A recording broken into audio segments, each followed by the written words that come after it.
Hey, good morning.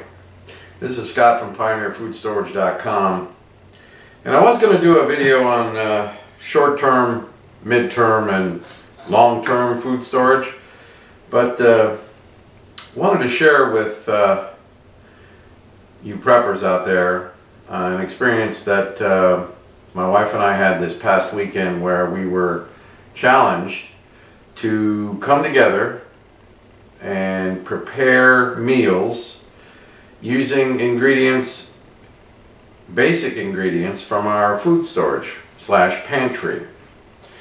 There were 17 people there. We ended up sharing, it was like 8, maybe 9 dishes, and it's not easy. It wasn't easy. One of the things we came up against was, because of the rules, we weren't allowed to use any meat.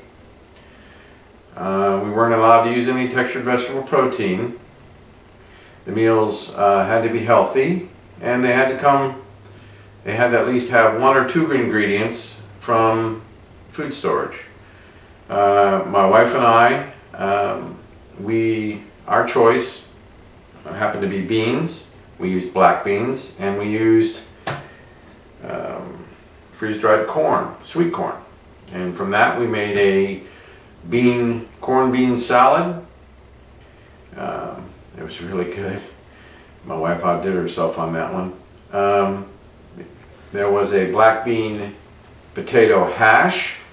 There was a bean chili. There were 3 pasta dishes where ingredients, again, lentils, beans. There was 2 dishes that basically were good, but they didn't come from their pantry as an extended storage of any kind. They were store-bought, but they were good nonetheless. There were some kale chips there, and those things were really good for a snack, but obviously even dehydrated, those things probably wouldn't keep very long. It's an interesting experiment that I'm probably going to have to undertake. I want to see what cayenne pepper, if cayenne pepper will keep in a food saver bag. I'm wondering if that stuff doesn't just burn tongues. I wonder if it burns plastic too. But anyway, the challenge was basically to come together as a group, provide for each other by preparing meals, dishes, and come away full. And we came away full with food left over. The primary ingredient there, beans. So I decided to make this video and to encourage people that you don't need we weren't allowed to use like pasta primavera in a can, just add water, those kind of scenarios. They had to be basic. So it was kind of like, it forces you to think, trust me. I will tell you that the chili, tomato based. If you're growing tomatoes this year, man, don't throw away any. Dehydrate those suckers and make tomato powder out of them. Okay? The 2 or 3 pasta based dishes where pasta was an ingredient, also tomato based. Okay, they had tomato powder in there of some kind, tomato soup, tomato whatever. I didn't have any of that. I concentrated on the bean chili and my wife's dish. Got full from that. Also want to touch a little bit on, I've been getting some feedback, not negative, just some feedback, as there doesn't appear to be any Central Ohio groups or Ohio groups that are doing food storage, and that's just plain false. They're, get a hold of me, reach out to me, and I can point you in the directions where you need to go if you need to get started with your basics. And by basics I mean wheat, beans, oats.